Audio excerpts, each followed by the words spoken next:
Hey, what's up? Dave with Brazos Valley Strength. And today we're going to be talking about SBD days. So if I use that term, all I'm really meaning is that within a normal training block, a lifter has their primary, their heaviest lifts, their squat, bench, and deadlift, all organized on the same day. Most of the time, this is going to be organized on Saturday. And I think that that's probably the starting point for the video, is a comparison between whether it's actually better to have your training organized in a way that plans it predictably into that same Saturday session every single time, which likely would be the day that you're competing on, versus what I'm going to argue for is organizing that training in a way that hopefully allows you to perform a little bit better on those lifts, a little bit more frequently, and then hopefully become stronger overall. So to illustrate some of this, I did have my training program. I have it in the description of this video, and I have it in 3 different blocks. I have a 4, 5, and 6 day block. The reason I did this is because currently I'm training 6 days a week. I actually don't think that that's the best way to train for most people. I think there's a lot of stuff that goes into that, and I'll touch on those things. But for these blocks, I wanted to show the way that I would organize things with heavy exposures, light exposures, and really just the order within the training week and from session to session, so that an intra-session, so that people can see how I'm trying to make the training flow work to have the heaviest days after lighter days or after just exposures that tend to be lower fatigue overall. So you can find those in the description of the video. And I did want to touch on the 6-day training thing because a lot of times I think lifters want to train more often. And most of the time, I think that's coming from a place of just wanting to do more work. I would encourage everybody to look at those 3 different programs and compare the amount of work that's between them. And I would say it's very, very similar. Going from 6 days down to 4 days, there's maybe like 1 or 2 accessories that get dropped here and there. And that does matter. I think it's really important for this portion of the video to just acknowledge that splitting up training sessions does not just give you free reign to just add training and add training. That I would likely assume that the training volume, the intensity, the fatigue that I get from my 6-day program is probably very similar to my 4-day program. And that if I were to add more training on top of those sessions, I would potentially be more fatigued, even if those sessions are a little bit easier per session. Every bit of training that you do does have some fatigue associated with it, right? Even if it's a lower RPE set, there's going to be significantly less, but for there to be a stimulus, there's going to be a reaction opposed to that. So I think that has to be the starting point. It's worth comparing and acknowledging that fatigue is going to be kind of the cornerstone of this video in the first place. Now, my main reason for me organizing my training in the way that I did is that I've had some injury issues. Over the last year or so, it's been my hamstring, some hamstring tendinopathy stuff. And that has made a big, big difference on my ability to bench press. Not actual bench pressing, but my mental investment within those sessions. And so this is going to be a big deal for illustrating the idea of a downside of SBD days in the first place. And that's going to be when training doesn't always go all that well.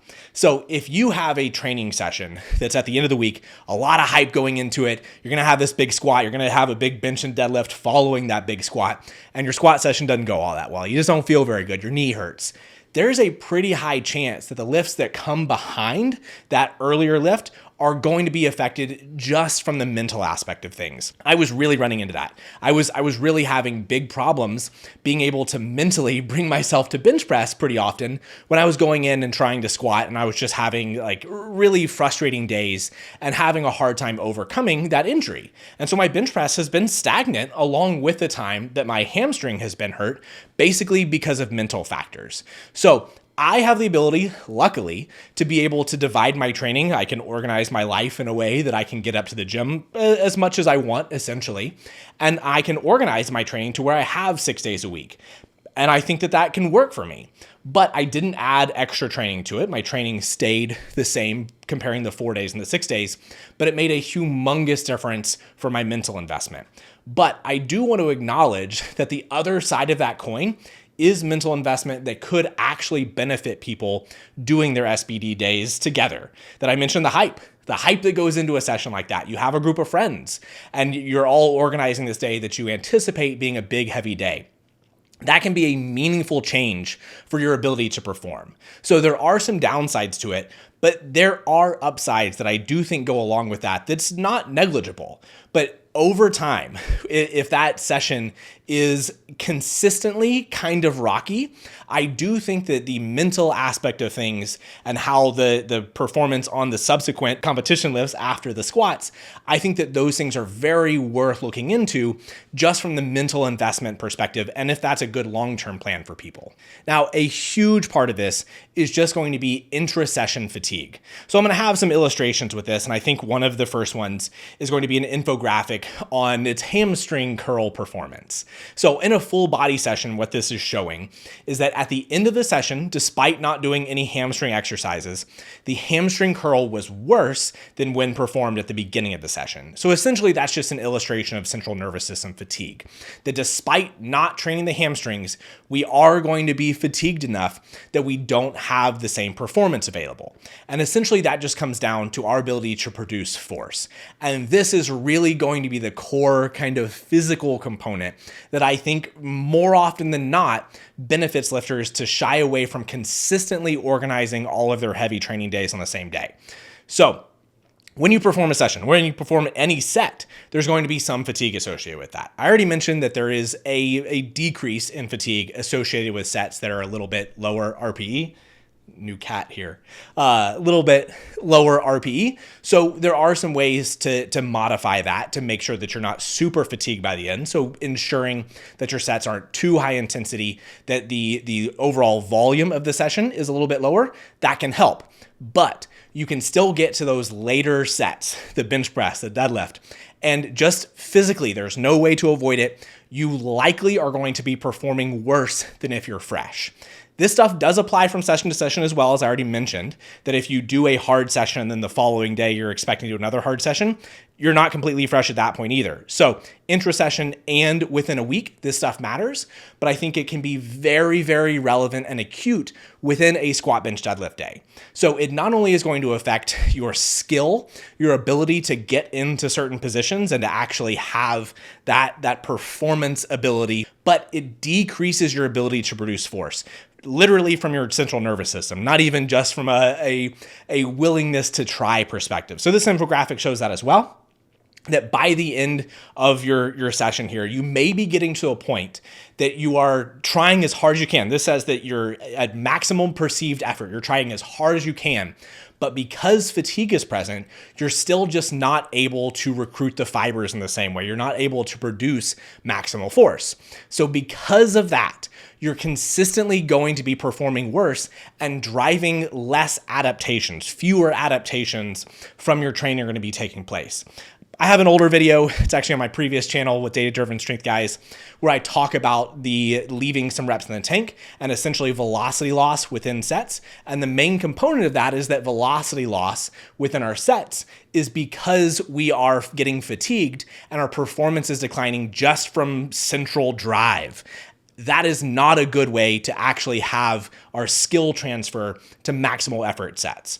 So within a squat, bench, deadlift session, if you're feeling by the time that you get to those deadlifts, or even within bench press, and you're not feeling like you're at your strongest, I would strongly encourage you to potentially look at different organization to where on your heaviest day, you're actually able to produce maximal force. And another component within this too is just the fatigue from the session. I'm going to show an infographic here. This one's actually a running infographic, so it's not totally specific, but duration of exercise matters. So in this case, lots of times people are doing their SBD days on Saturday. It's a high intensity session. It's a high emotional investment session, which also can contribute to fatigue. But lots of times I hear about lifters having these sessions that are like 5 hours plus long. I think that's ridiculous in the first place. I don't think sessions should really ever be that long, but a session that lasts that long is going to create more fatigue. The big issue with that, even though you're only organizing it to where you have a very high fatigue session at the end of the week, it still creates other issues throughout the rest of the training week, that you're going to produce significantly less force on some of those early training weeks, and the value of those sessions may come down some. So I think that does matter a good bit, that if we tried to make our fatigue a little less high, that the magnitude of it just isn't quite as extreme at the end, we may be able to get some better training on those earlier sessions. but also I think that it influences people with their program design in the first place, that they have things organized in the way that the normal training throughout the week is a little bit easier.